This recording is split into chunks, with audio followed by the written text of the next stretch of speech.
recognition of the Palestine state.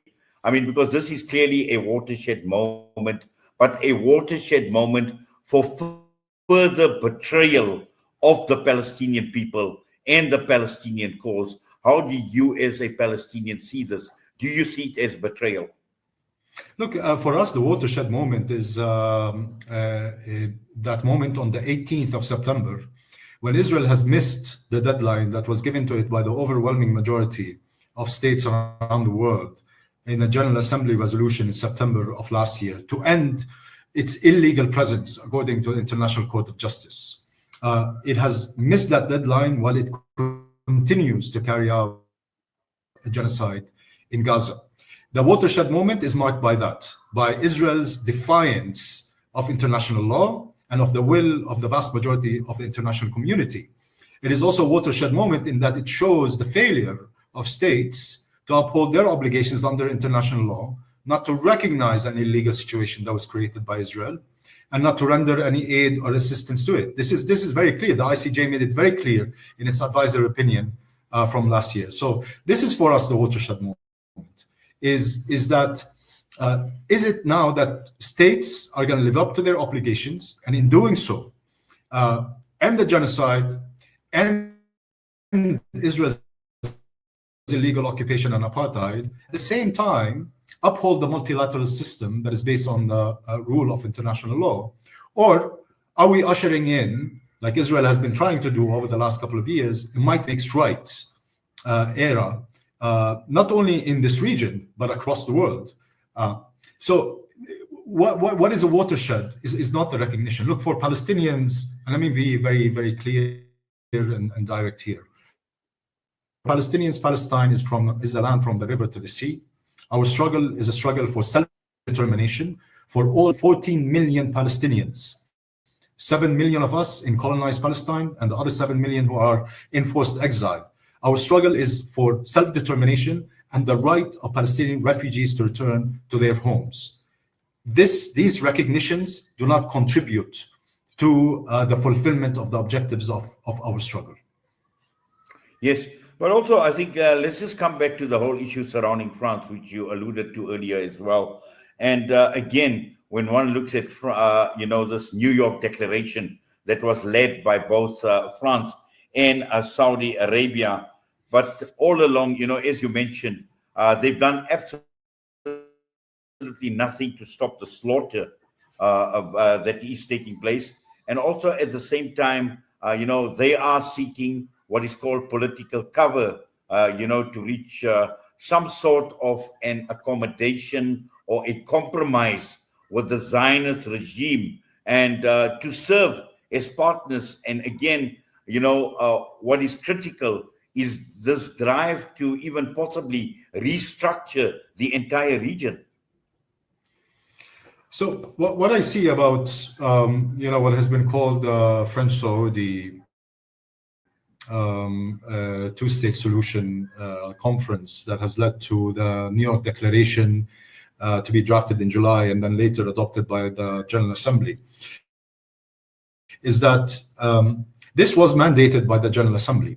It was mandated in Resolution ES 1024, which was passed on the 18th of September of 2024, last year. Resolution 1024 adopts the International Court of Justice advisory opinion that determines that Israel's presence in the occupied Palestinian territories, meaning both the military occupation and illegal settlements, is illegal and must be ended as rapidly as possible, as well as reaching the conclusion that Israel is guilty of apartheid against Palestinians. This is the highest judicial body. The General Assembly adopts that resolution on the 18th of September. It calls for sanctions, military embargo, trade sanctions, and other measures to be taken against Israel and those perpetrators of crimes. The same General Assembly resolution mandated an organizing of a high-level conference on the question of Palestine and the two-state solution. This is what France and Saudi Arabia then took initiative to do. Now, why I say it's hypocritical is because now this one bit of this very important and historic resolution from the General Assembly has come to be the number one priority. So we're actually prioritizing the vital bits of the General Assembly resolution, which is that Israel must end its illegal presence in 12 months, and that states have an obligation not to recognize or render aid or assistance to Israel's violations of international law, and they must impose a military embargo and trade embargo and sanctions against perpetrators. Now, all of this was put aside for the prioritization of a conference on the two-state solution in the New York Declaration. Now, this is what I find hypocritical in a way where, again, Western states are seeing their ways of deviating away from their complicity in Israel's crimes and the real struggle here, which is the Palestinian struggle for self-determination and the right of Palestinian refugees to return.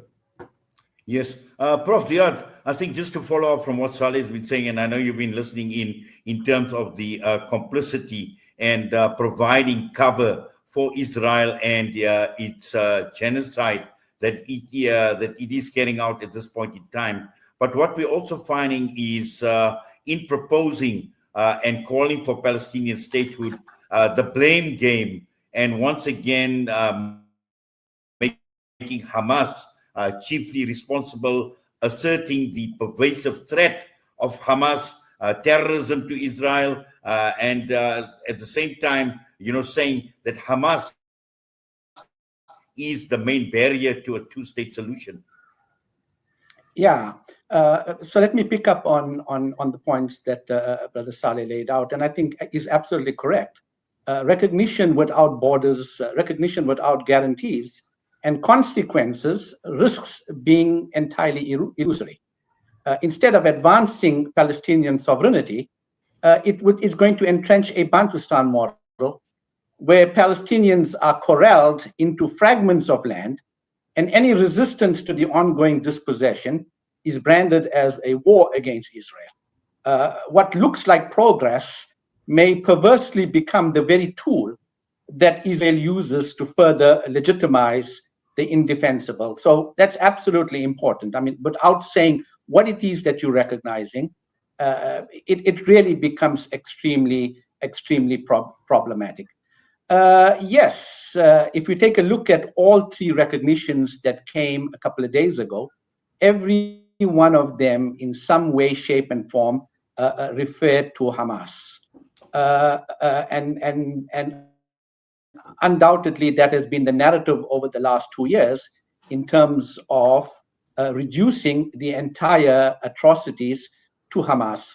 But I think the reality is that the facts on the ground in terms of the electorate has changed dramatically. This narrative of putting everything onto Hamas and reducing what Israel is doing as a consequence of Hamas does not carry any credence among significant sectors of the population in those countries, and that is a major contributing factor in terms of the powers that be changing their stance and moving towards this recognition, albeit this recognition that is clouded in vagueness. If I can pick up on another point that Brother Saleh had referred to, when we talk about recognition and when we talk about statehood, international law operates in terms of two cardinal principles. Number one is the principle of sovereignty, and the second principle is the principle of equality. Now, what these countries need to do is to emphasize emphatically that with that recognition comes also the recognition of Palestinian sovereignty, meaning that the Palestine government is the sole determinant with regard to whatever occurs on Palestinian territory, be it the land, be it the airspace, be it the territorial sea, and that any attempt by Israel or any other country to short-circuit their sovereignty constitutes a violation of international law.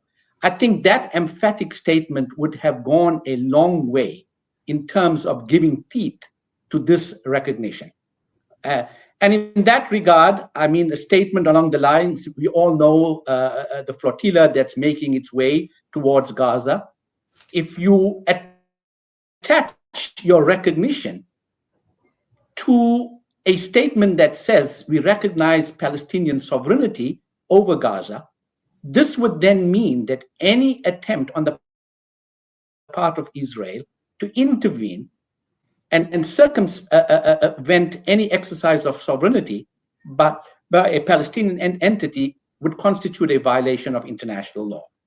I don't know if I'm still on. Am I still on? Yes, go ahead, Prof. Yeah, and the second principle is the principle of equality of states, meaning that Palestine exercises the same equality in the international community of states as every other country in terms of its participation in international organizations, in terms of its participation in treaties, in terms of its participation in international organizations.